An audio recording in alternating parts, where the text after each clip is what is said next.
They're going to move on now to our two young people, Jeremy and Giselle. As I said, they're both from All Saints College. They're both Year 11 students and heading into their Year 11 exams. And they've been very generous in giving their time this evening, so I really do appreciate that. Both Jeremy and Giselle were nominated by All Saints College to actually participate in a thing called the Cyber Savvy Project, which many schools are now taking part in. And they were selected because they both have great skills and credibility with their peers, and they certainly demonstrate a lot of caring and interest in helping others, especially in the online environment.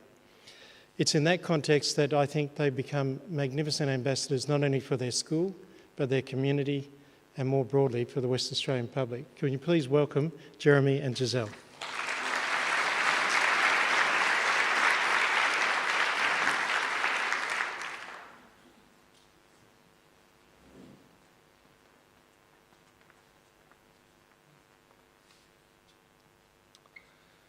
I'd just like to start by telling you a story about a young Harvard University student back in October 2002. In Harvard University, he set up a website called FaceMash for Harvard students.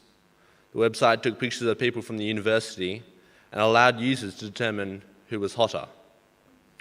This hot or not site became enormously popular with the university students, so much so that the Harvard University had to shut down the server because the popularity was overloading it.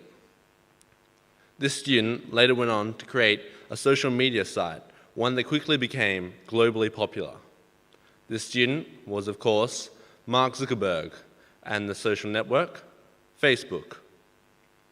Facebook led to many other social networks from Skype to Snapchat to Instagram, so many more. And these many benefits that we see in social media are counteracted by the origins in FaceMash that we see at Facebook, the cruel and deliberate body shaming that can be seen in some teenagers. So Giselle and I would like to talk to you about that tonight. As you have been told, I'm Giselle and this is Jeremy. We both go to All Saints College, and it is our pleasure to speak to you tonight about our experiences as teenagers with the online world. We have been fortunate enough to have worked with Telethon for several years now, beginning in 2014, where 5 students from our school were asked to participate in a summit of students from different schools over Perth, called the Cyber Savvy Conference. There we were asked to help researchers from the Telethon Kids Institute to gain a better understanding of the way youth behave online. We were asked to then create an app that could be used to reduce harm for teens online. And so, in our 10 groups over the 2 days, we focused on creating apps that could be used to create a safe online environment, aiming to design the best app.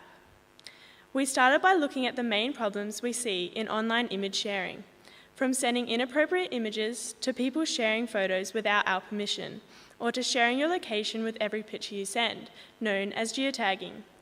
We then created apps that could combat these problems with certain features that would help increase safety online. Many common methods used to combat this were introducing safeguards to ensure that the sender was thinking rationally, or offering information on how to deal with certain situations, or determining if an image was appropriate. In the end, we created 10 unique apps that offered creative ways to help with image sharing, including a new social media platform, an app that recalls inappropriate images, apps that gauged your mood, or gave you control of how your images are posted.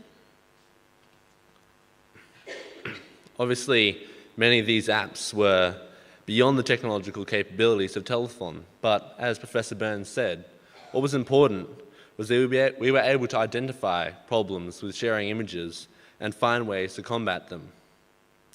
What we did at Telethon was important for us to be able to understand how to help Telethon gain insight into the minds of teenagers and to allow them to understand why teens do what they do online and find ways to reduce the harm for these teens. As parents, you may or may not have noticed that your teenagers can be a bit moody from time to time. Often teens can be uncommunicative with their parents and try to solve their own problems. So Jill and I would like to offer a bit of teenage perspective and try to help you understand what is going on in the minds of teens. I'd like to give you some advice and understanding of what teens want. We don't want our parents to invade our privacy or monitor our conversations with others. We love our independence, and so it's important to respect that. That being said, we rely on our parents a lot. So for us, it's really important that parents are available to talk to when we need it. If you're worried about your child, then be gentle with them. Ask if you can help them, but don't press it. Be aware that teenagers will often talk to their friends about an issue, which may also be online. It is important to respect this. Moods are changing all the time. Hopefully this is recognisable to you, though you don't want to poke the hornet's nest. Be patient. We generally think things over before we talk about them, so being available to talk to when we are ready to talk to you is important. It's really important that teens know you are available to help them and not judge them or try to solve the problems yourself. Teens like the advice, to be reassured or given another perspective on a situation, though it's important not to interfere unless you are asked to or if it is really serious. You may be able to prompt your teenager to talk about controversial topics or nasty comments in person, as when online, users can often forget they are talking to an actual person and not just a screen, where reactions are unobservable and tone unheard, leading to skewed perceptions of what is being said. While it's important to be gentle with them, it is a good idea to have some ground rules about the usage of phones, especially if your kids are spending a lot of time on them. Rules like no phones at the table or while doing homework, or even no phones in the bedroom, are good ways to encourage teens to stop spending their lives behind screens. For parents who are worried about what their kids are doing online, I suggest that you get social media so you can understand what it is and what your child is doing. It's also a good idea to follow your kids so you can see what images they are posting. It is important to develop a trusting relationship with your teenager, as they are more likely to open up to you if they have any issues or want your perspective on a situation. Hence, you will have a greater understanding of what your teenager experiences online, though they most definitely don't want you sprouting what you may have told them anytime you like.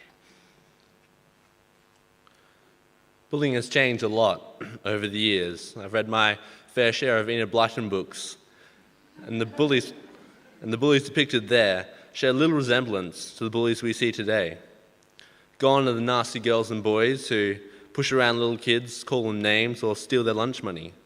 Gone are the days when punching a bully would turn them into a crying coward who leaves you alone. Bullies nowadays, especially teens, more often will damage kids psychologically, ruin their self-esteem, and make them feel friendless without so much as laying a finger on them. Nowadays, a bully can just be a teen with a nasty side to them. Social media has allowed bullies a new environment to target people, sometimes even anonymously. However, as teens, we strongly advise you against banning social media for a few reasons. Social media forms an important part of the lives of most teens. By taking it completely away, you would not be solving the problem, rather more ignoring the main root of the problem, what's really going on, and making your teen feel left out from what's going on online. The problem is not going to disappear without social media, but rather make your child feel isolated from their friends and what's going on online. This only causes them to worry about what's going on, even if they know that what's being said can be harmful to them. The bullying will not stop there either, rather make it more continue at school.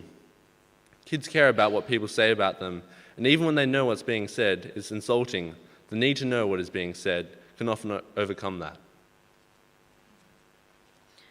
Although bullying undoubtedly occurs, resiliency is important in bouncing back and moving forward with your life. Parents should promote respect for oneself and others by setting good behavioural values.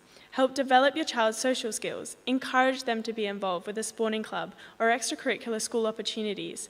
Helping them gain that sense of belonging in the community will help them combat bullying or feelings of loneliness. Always thinking optimistically and with a helpful attitude, whilst encouraging realistic and positive responses, is important to your child's outlook on life and how they approach situations or responds to comments online. Believe it or not, you are your child's biggest role model, and if they are happy in their own skin, they are unlikely to put themselves or anyone else down, particularly online. It is also important for your children to be equipped with the skills to get things done, so they can be accomplished at what they do and be a more resilient person if they have that self-confidence in themselves.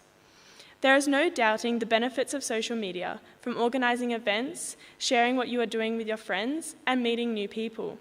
However, there are definitely downsides to it as well. Being aware of those downsides and how to effectively deal with them allows us to enjoy social media while remaining safe. Thank you for allowing us to speak with you today.